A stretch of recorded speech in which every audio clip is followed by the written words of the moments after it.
Plastic আসলে পরিবেশের জন্য খুব একটা ক্ষতিকারক জিনিস।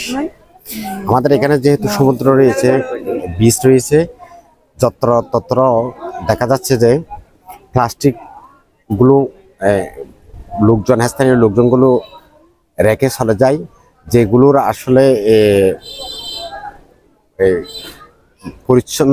পরিচ্ছন্নতার জন্য কোনো লোক আসলে আমাদের নাই। তো সেহেতু এ ধরনের একটা উদ্যোগটা অসম্ভব সাধুবাদ জানানো দরকার।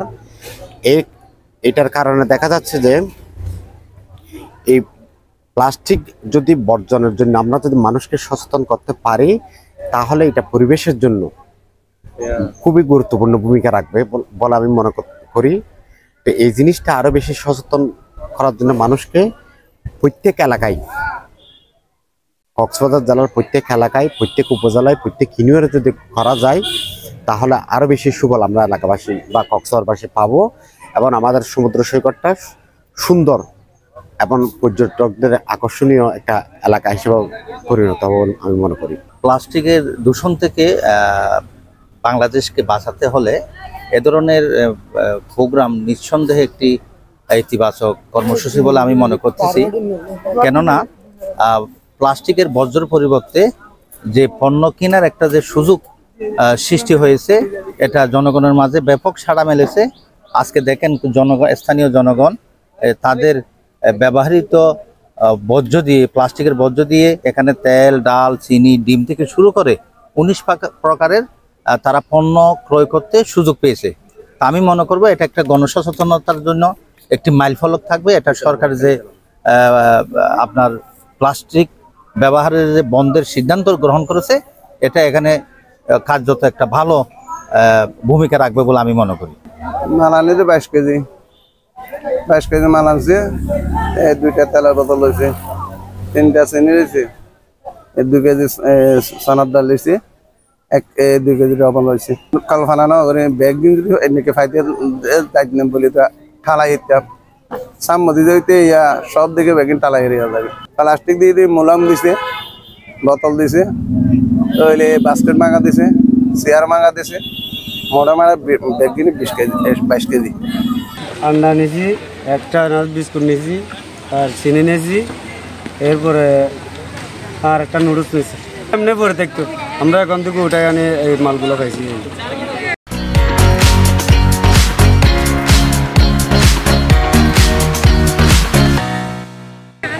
আগে তো ফেলে রাখতো, এগুলো তো কেউ নিত না। এছাড়া বিয়ারের দিতে গেলে নাহলে 5 টাকা, নাহলে 4 টাকা এরকম বলতো, এগুলো কে পাঠাবে। এখন যখন এখানে আমরা সুযোগ সুবিধা দেখছি, এগুলো উঠাই দিচ্ছি। ভালো লাগতো যেহেতু বাজার পেলাম, কমপক্ষে এখানে 600 টাকার বাজার। প্লাস্টিক তো আগে তো আমরা তো মূল্য দিতাম না, যে প্লাস্টিক দিয়ে আগে মানে রাস্তাঘাটে মানে নদী নালাতে এগুলো ফেলে দিত।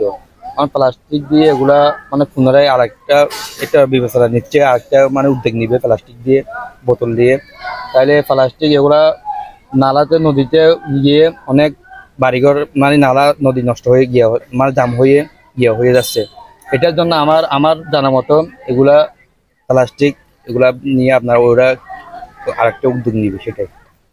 তা আমরা তো আগে জানতাম না প্লাস্টিক এগুলা এত উন্নত মান হয়ে যাবে, সেটা আজকে দেখলাম। প্লাস্টিক দিয়ে এগুলা মানে বাজার হচ্ছে, পূর্ণ ব্যবহার করতেছে, পরিবেশ মানে বাঁচাচ্ছে আর কি।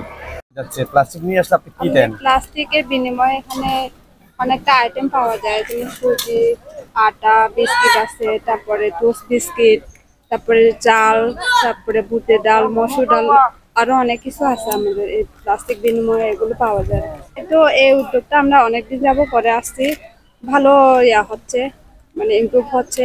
আর যে আশেপাশে আমাদের যে প্লাস্টিকের কারণে যে দূষিত করতে পারছে, ওগুলো রোধ হচ্ছে আস্তে আস্তে। তারপরে সাথে যে নিম্ন শ্রেণীর মানুষদের জন্য আমরা কিছুটা সহায়তা করতে পারছি। দীর্ঘদিন ধরে এই প্লাস্টিকের বিনিময়ে কার্যক্রমটা করতেছি। এটা মূলত প্লাস্টিকের দূষণের যে ভয়াবহতা, এটা থেকে পরিবেশকে রক্ষা করতে মূলত বিদ্যানন্দ ফাউন্ডেশন এবং জেলা প্রশাসন কক্সবাজার 2022 সালে এই কার্যক্রমটা নিয়েছিল। আমরা তারই ধারাবাহিকতায় আমরা গত এই বছরের শুরু থেকে এই কার্যক্রমটা চালিয়ে আসতেছি সারা বাংলাদেশে।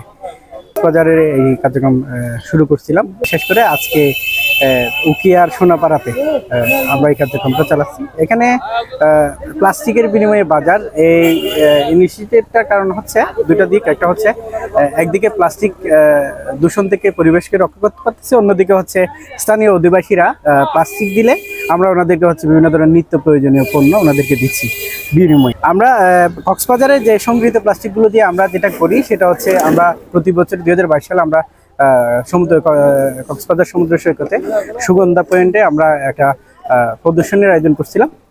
ওইটা আমরা গত বছর করছি, এই বছরও আমরা সেম এই প্রদর্শনীটা করতেছি। এখান থেকে সংগৃহীত প্লাস্টিকগুলো আমরা এই প্রদর্শনীতে করবো। এছাড়া আমরা বাকি প্লাস্টিকগুলো আমরা রিসাইকেল করি। এটা যে কক্সবাজারে মোটামুটি আমাদের 100 টন মতো টার্গেট আছে। আমরা সবগুলো উপজেলায় আমরা এই কার্যক্রম চালাবো। এছাড়া আমরা কক্সবাজারে প্রতি মাসে একটা করে এই প্রোগ্রামটা করব।